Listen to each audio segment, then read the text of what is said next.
तो देखो इसमें क्या लिखा है, रिडक्शन ऑफ एल्काइंस। तो अगर हम एल्काइंस को रिडक्शन करें ना, यानी H2 ऐड करें, जिसको बोलते हैं हाइड्रोजनेशन, तो अगर लिंसलार कैटलिस्ट के प्रेजेंस में कर रहे हैं, जैसे सिस बनेगा, सिस बन रहे हो, सिस सिन बनेगा या तो सिस बनेगा, जिसको हम लोग सिस के नाम से भी जानते हैं। तो यहाँ पे क्या बनेगा, सिस बनेगा, इसका आइसोमर बनेगा। अगर यही लिक्विड अमोनिया या लिथियम लेकर के हम लोग कर रहे हैं, ठीक है, और सोडियम ले रहे हैं, तो इसी का नाम होता है बर्च रिडक्शन। इसको लिख लो BIRCH, बर्च रिडक्शन। तो अगर बर्च रिडक्शन कराओगे इसका क्या बनेगा, एंटी या ट्रांस बनेगा।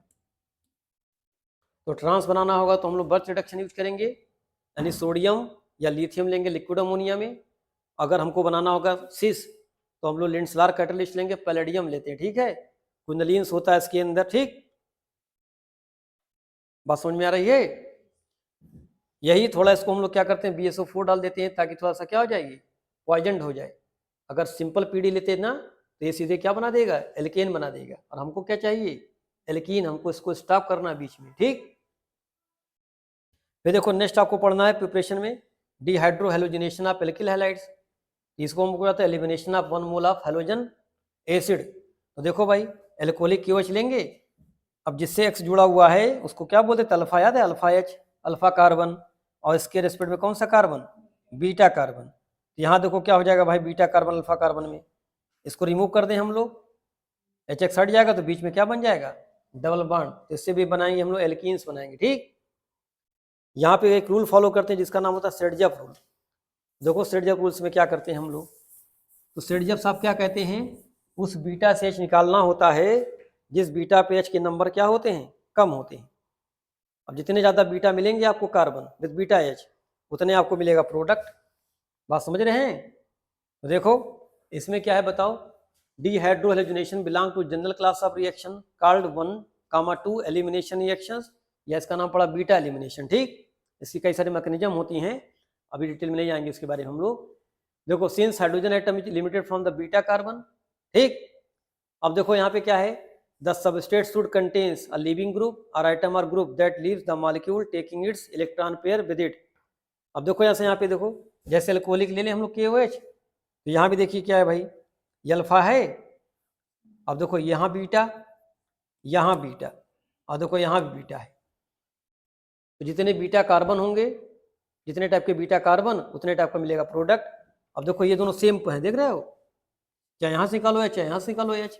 तो सेडजफ साहब क्या कहते हैं, जिस बीटा पे H कम होगा वहीं से निकालना है। तो कहाँ से निकालेंगे, देखो यहाँ एक ही H है, बोलो। तो देखो डबल बॉन्ड कहाँ मिलेगा, देखो यहाँ मिलेगा, ये क्या होगा, मेजर प्रोडक्ट। अब इसमें देखो हम हाइपर कॉन्जुगेशन भी लगा सकते हैं, याद है क्या था बताओ, देखो sp2 कार्बन, बोलो अल्फा कार्बन, इसमें कितना अल्फा H है बताओ, तो देखो 2 बार है तो 6 अल्फा H इधर और 6 अल्फा H इधर, कितने टोटल हो गए, 12 अल्फा H। ज्यादा अल्फा H का मतलब मोर स्टेबिलिटी या कम स्टेबिलिटी, तो इन्होंने क्या कहा, मोर सब्स्टिट्यूटेड एल्कीन जो होगा वही मेजर प्रोडक्ट होगा, ठीक। तो तरीका क्या बताया, जिस बीटा पे H कम होगा वहीं से हमको निकालना है H को, ठीक है।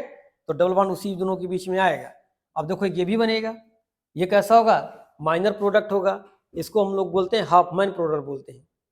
तो हाफमैन के अकॉर्डिंग ये मेजर है और सेडजफ के अकॉर्डिंग कौन सा मेजर है, ये मेजर है, ठीक। यहाँ पे स्टेबिलिटी की बात भी कर सकते हो, यहाँ देखो स्टेबिलिटी कैसे दिखते, देखो देखो sp2 कार्बन है, देखो अल्फा कार्बन कितने मिलेगी बताओ, अल्फा मिलते हैं आपको 4 अल्फा H। तो ज्यादा स्टेबिलिटी कहाँ दिखाई पड़ रही है, जब हम उस कार्बन से H निकाल रहे हैं जहाँ पे H कम होगा, ठीक। नीचे एक और देखो दिया, देखो यहाँ भी देखो 2 टाइप का बीटा H है, जितने टाइप के बीटा H होंगे उतने टाइप का क्या मिलेगा प्रोडक्ट। देखो यहाँ भी 2 मिलेगा प्रोडक्ट, देखो इससे अटैच कार्बन बीटा बीटा, यहाँ 2 H है, एक 3 H है, इस बीटा से क्या निकालेंगे हम लोग H। तो देखो ये क्या बनेगा, मेजर, मेजर कौन सा बनेगा, ब्यूट 2 इन, ये कौन सा है, ब्यूट 2 इन, और ये कौन सा है, ब्यूट 1 इन, ये क्या बनेगा, माइनर बनेगा। बात समझ में आ रही है, बोलो। फिर देखो हम लोग बात करते हैं ईज ऑफ डिहाइड्रो हेलोजिनेशन की बात करते हैं। यहाँ देखो 3 डिग्री एल्किल हैलाइड्स, ठीक, फिर 2 डिग्री की बात करेंगे, फिर 1 डिग्री की बात करेंगे।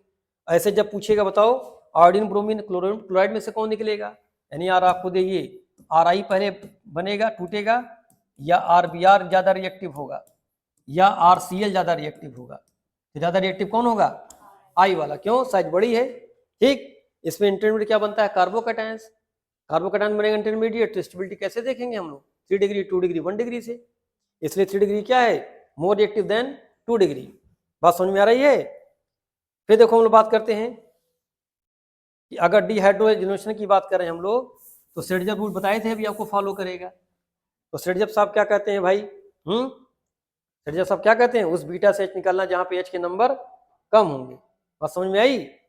अब एक और देखो पूछा था हाफमैन रूल्स, तो ये कब अप्लाई करोगे? देखो जब कुछ ऐसा दे, देखो देख रहे हो टर्सरी दे, देख रहे हैं, और उसके साथ जो आपको मिले एल्काक्साइड मिले, वो भी देखो टर्सरी मिले। देखो ये क्या है? Tertiary buta oxide, butyl oxide. ठीक है, जब टर्सरी ब्यूटा ऑक्साइड मिलेगा तो ये भी कैसा हो गया बताओ? स्ट्रॉन्गर बेस हो गया। तो इस कंडीशन में क्या मिलेगा? ये देखो ज्यादा सब्स्टिट्यूटेड वाला मिलेगा माइनर, और मेजर कौन सा मिलेगा? जहां पे सब्स्टिट्यूशन कम होगा। तो ये किसके अकॉर्डिंग है? हाफमैन के अकॉर्डिंग। तो अगर कुछ ऐसी कंडीशन मिले आपको जहां पे जो बेस अटैक करने वाला है ना वो बल्की हो जाए, तो उस कंडीशन में क्या मिलेगा बताओ? तब मेजर प्रोडक्ट कौन सा होगा? अकॉर्डिंग टू हाफमैन होगा, यानी कम सब्स्टिट्यूटेड एल्कीन मिलेगा। अब देखो यहाँ पे sp2 कार्बन, देखो 3 2 5 क्या है इसके पास? Alpha H। यहाँ देखो क्या है? 3 3 6 अल्फा H और 3 9 अल्फा H। लेकिन यहाँ पे कौन मिलेगा मेजर? ये मिलेगा। ये किसके अकॉर्डिंग मिलेगा? हाफमैन के अकॉर्डिंग। एक आपको ये जानना है। अब देखो एक टेस्ट में क्वेश्चन दिया गया, इसको करके दिखाओ भाई, देखें, बताओ भाई।